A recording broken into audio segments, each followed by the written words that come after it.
Hola, ¿qué tal? Soy la doctora Eva Gómez García, soy oncóloga médica, presidenta del Grupo Cooperativo Mexicano de Investigación en Cáncer de la Mujer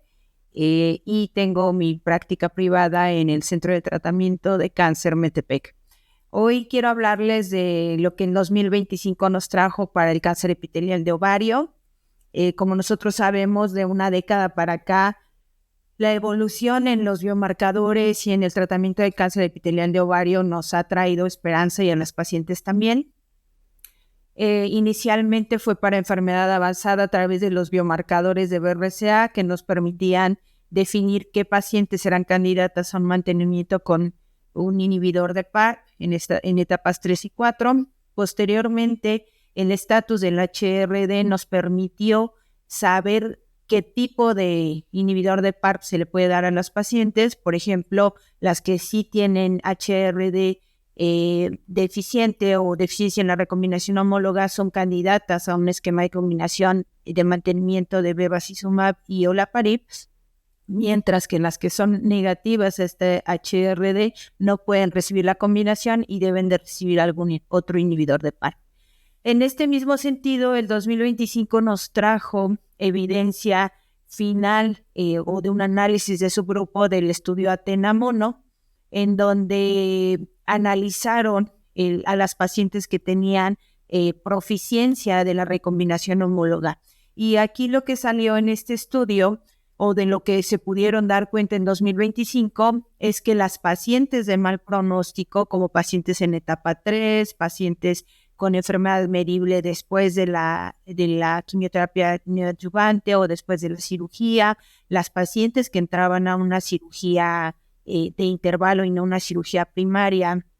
o las pacientes que solo hacían respuesta parcial después de la quimioterapia, es decir, estas pacientes de alto riesgo de recurrencia eran las que más se beneficiaban, con una reducción de riesgo de recurrencia que podía ir desde el 40 hasta el 56% en estos subgrupos. Pero de manera global, la conclusión de este estudio, Athena-Mono en GOT-45, fue que no hay una diferencia en el beneficio reportado previamente. Es decir, el tratamiento con rucaparib es un tratamiento óptimo tanto para las pacientes con deficiencia de recombinación homóloga como en las pacientes con proficiencia de recombinación homóloga en cáncer de ovario epitelial, etapas avanzadas, 3 y 4. En este mismo sentido, en etapa temprana, en etapa avanzada de la enfermedad, primera línea de tratamiento, también se reportó en 2025 el resultado del estudio FIRST, en donde probaron en un estudio fase 3 la combinación de dostarlimab de mantenimiento con niraparib en pacientes que requerían mantenimiento con cáncer epitelial de ovario más menos bevacizumab. Es decir, aquí hubo 3 brazos de tratamiento. El brazo A, que era un brazo de tratamiento estándar, una quimioterapia más cirugía, más mantenimiento con bevacizumab, o no, dependiendo si cumplían los criterios para mantenimiento con bevacizumab. El brazo B era esto mismo más niraparib, y el brazo C era pacientes a los que además del niraparib se les había agregado el dostarlimab. Tras un tiempo del estudio, lo que se hizo fue cerrar el brazo A o el brazo 1 porque niraparib recibió la aprobación de mantenimiento en primera línea de cáncer epitelial de ovario. Entonces, únicamente los resultados nos reportaron la comparación entre el brazo B y el brazo C, es decir, niraparib versus niraparib más dostarlimab. ¿Y qué es lo que reportó este estudio FIRST? Bueno, en un estudio de pacientes con etapa 3 y 4, en donde un tercio de las pacientes eran etapas 4, el 50% de ellas recibió una cirugía de intervalo y un tercio de ellas era PDL1 positivo. Recordemos, la combinación es el tratamiento de dostarlimab, un anti-PDL1 más niraparib, un inhibidor de PARP, un total de 1,138 pacientes. Los resultados fueron una ventaja en la supervivencia libre de progresión a favor de la combinación de dostarlimab más niraparib versus niraparib solo de 1.5 meses, es decir, de 20.6 meses, la mediana a 19.1 en la mediana de supervivencia libre de progresión. una reducción de riesgo del 15%. En cuanto al análisis de las pacientes por subgrupo, las pacientes que tenían PDL positivo, la reducción de riesgo solo fue del 6%, y para las pacientes que tenían deficiencia de la recombinación homóloga, la ventaja en supervivencia libre de progresión en reducción de riesgo de recurrencia solo fue del 5%. Aquí, desgraciadamente, no se logró una ventaja en la supervivencia global en las pacientes, ya que las medianas de supervivencia global para el grupo de dostarlimab más niraparib fue de 44 meses versus 45 en el brazo de niraparib. Por lo tanto, este estudio concluyó que adicionar dostarlimab en la primera línea de tratamiento de cáncer epitelial de ovario avanzado al esquema de mantenimiento de niraparib más menos bevacizumab no ofrecía una ventaja en supervivencia global, pero sí una ventaja en la supervivencia libre de progresión.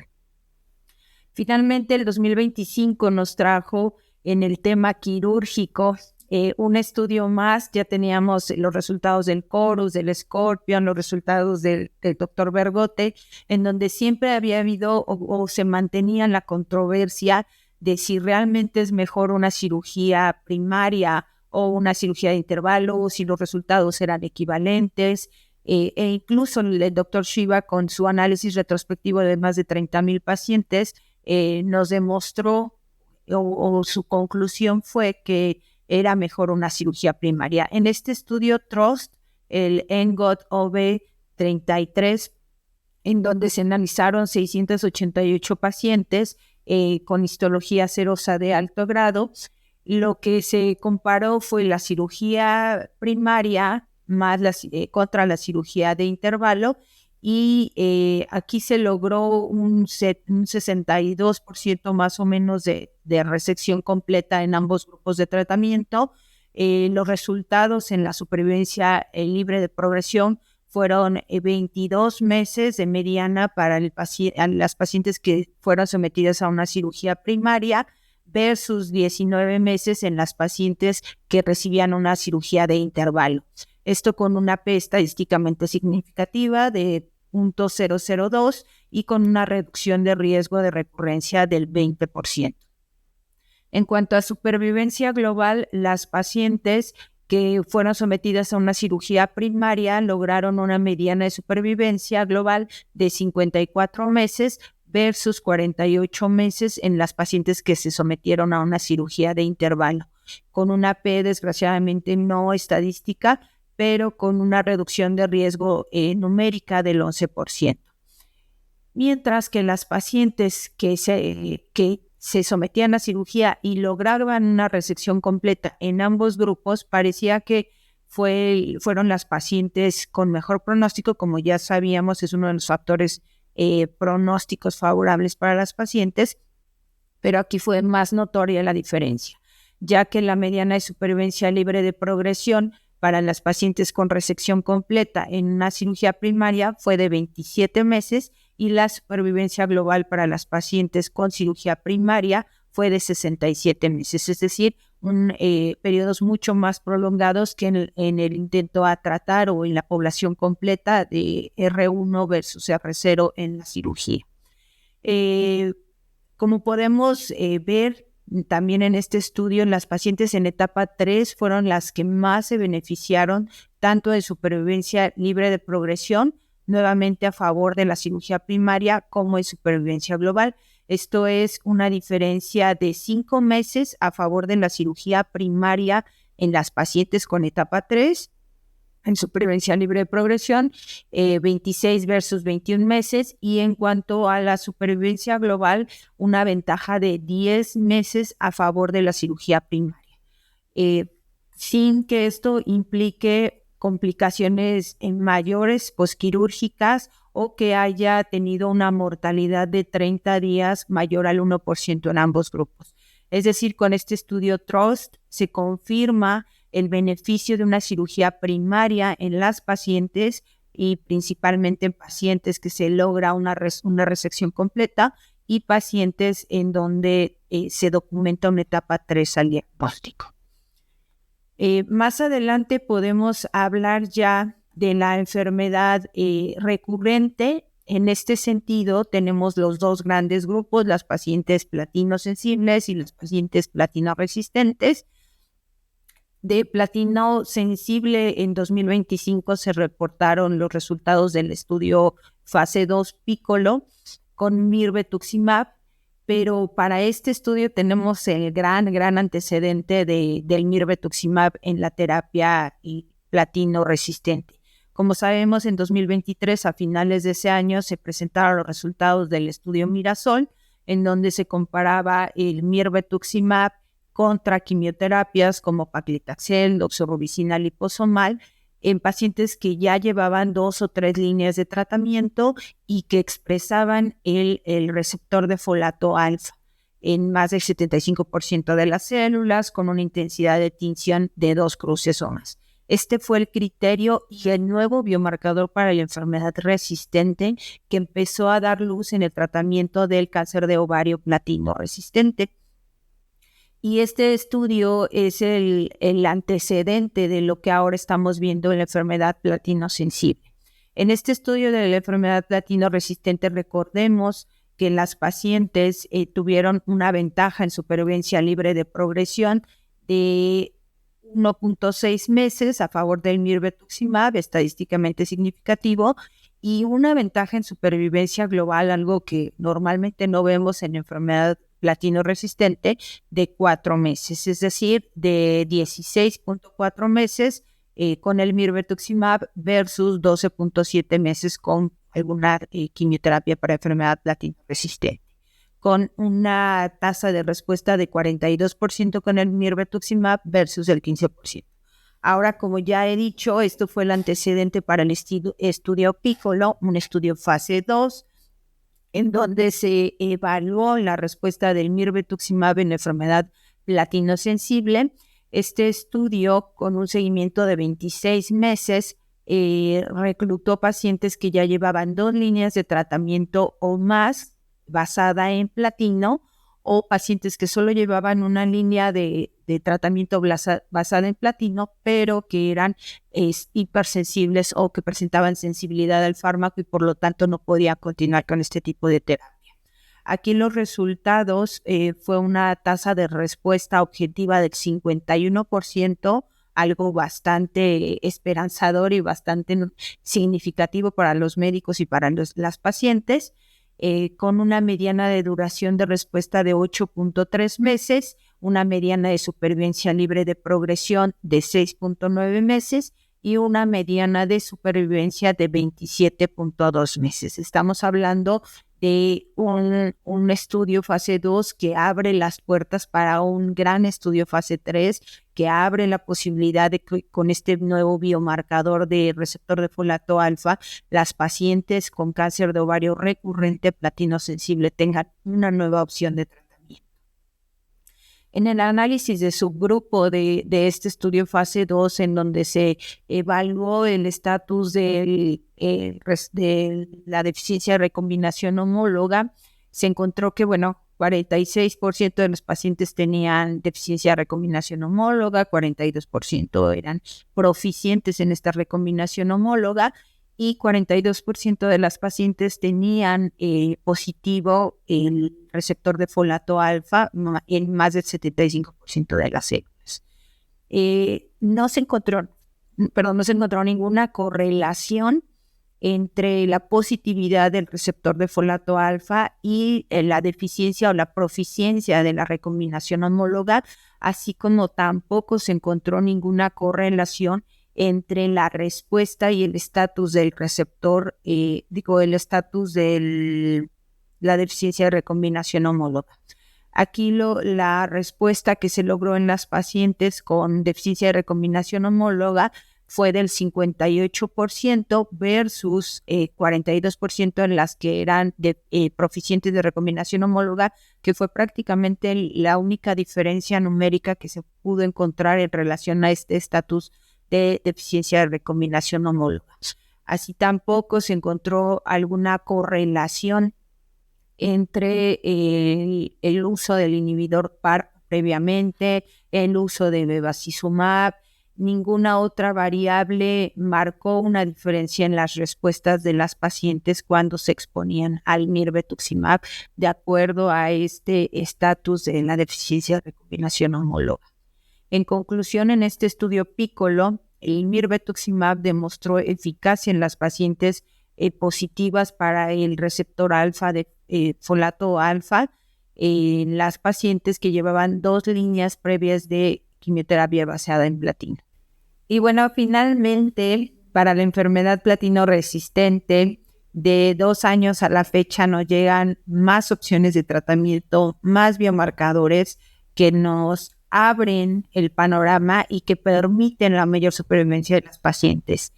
Por ejemplo, tenemos el estudio Rosella, un estudio fase 3, en donde se probó el relacorilant, que es un antagonista de los receptores de glucocorticoides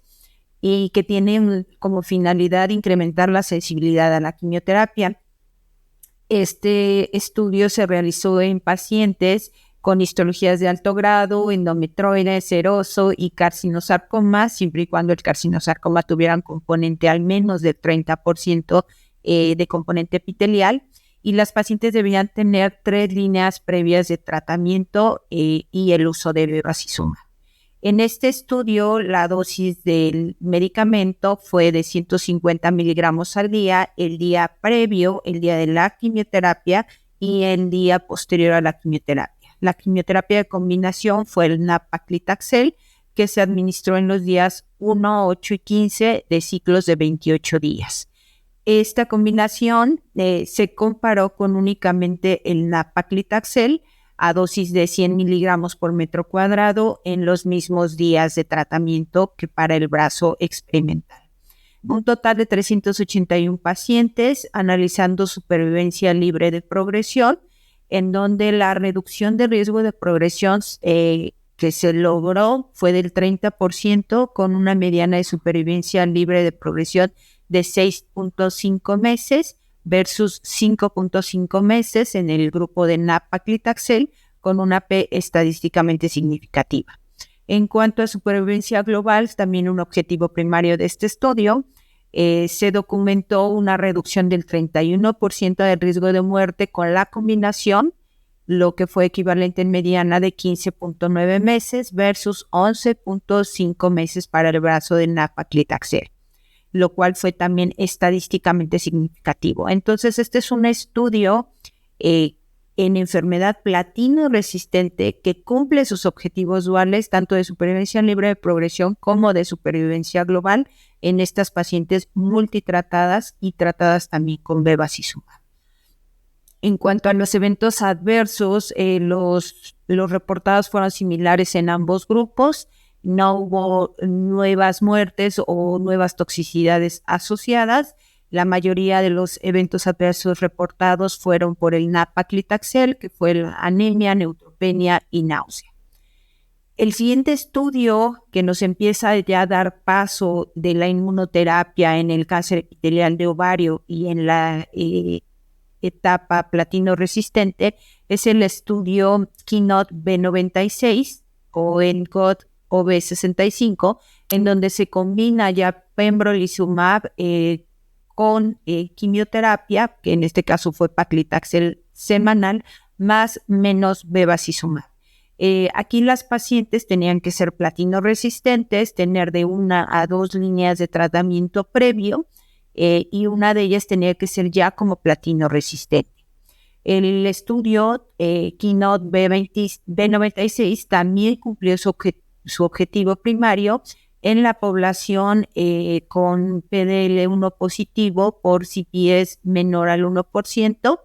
y en el intento a tratar, logrando una supervivencia libre de progresión de 8.3 meses en el grupo de pembrolizumab más paclitaxel versus 7.2 meses en el grupo de solo paclitaxel.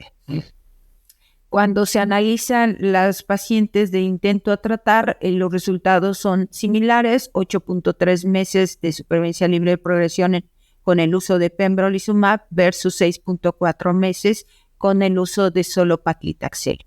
En cuanto a supervivencia global, el único reporte que tenemos hasta el momento es en el grupo PDL1 positivo con CPS menor al 1%, en donde la diferencia fue de 4 meses, 18 meses para el grupo de pembrolizumab más paclitaxel versus 14 meses de supervivencia global en el grupo de solo paclitaxel. Ambos fueron estadísticamente significativos, tanto supervivencia libre de progresión como supervivencia global. Por lo tanto, ya la comunidad científica está considerando esta inmunoterapia en las pacientes con cáncer epitelial de ovario como un nuevo estándar de tratamiento en las pacientes con enfermedad platino-resistente y que tienen PDL1 positivo con CPS menor al 1%, aunque algunos están considerando para supervivencia libre de progresión, también el intento a tratar, es decir, independientemente del PDL1, están considerando a las pacientes para este tratamiento. Esperaremos más adelante los resultados de supervivencia global en el intento a tratar para poder tomar esta consideración con más peso. Y finalmente tenemos otro biomarcador, que es el HER2, que ya se ha probado en otros cánceres, que sabemos lo activo que es en cáncer de mama, por ejemplo, cáncer gástrico, y que ahora como anticuerpo conjugado, trastuzumab deruxtecan se prueba en cáncer epitelial de ovario en el contexto de enfermedad platino-resistente, en el estudio DESTINY-PanTumor002. Aquí los resultados específicos para cáncer epitelial de ovario reportados en 2025 fueron una supervivencia libre de progresión de 12.6 meses para esta población, con una supervivencia global de 20 meses. Pero si analizamos los resultados a 18 meses, podemos ver que 44% de las pacientes sigue sin progresión con este tratamiento, mientras sean HER2 3 cruces o HER2 2 cruces, y en supervivencia global se ha alcanzado hasta una mediana de 53 meses para estas pacientes, es decir, resultados que no se habían logrado en las pacientes con enfermedad platino resistente, obviamente con la consideración del biomarcador positivo HER2 3 cruces o 2 cruces, y obviamente también con la consideración de que solo el 6% de las pacientes tiene este biomarcador positivo. Pero bueno, como conclusión para la enfermedad platino resistente, nos podemos llevar en este 2025 que ya tenemos 3 biomarcadores al menos para poder nosotros definir un tratamiento para la enfermedad platino resistente, que es el receptor de folato alfa, el HER2 y el PDL1, y que aunque no son comparativos los estudios entre sí, porque el biomarcador es diferente, porque las poblaciones son diferentes, porque incluso los tratamientos tienen que ser diferentes. Por ejemplo, el Rosella, que forzosamente las pacientes tenían que haber sido tratadas con bevacizumab. Pero bueno, se abre una gran ventana de opciones de tratamiento para las pacientes, una gran ventana de oportunidad para lograr supervivencias mayores, supervivencias libres de progresión, y con esto iniciar la era de la biomarcación en el cáncer epitelial de ovario platino resistente. Muchas gracias a todos por su atención y espero que hayan disfrutado esta cápsula.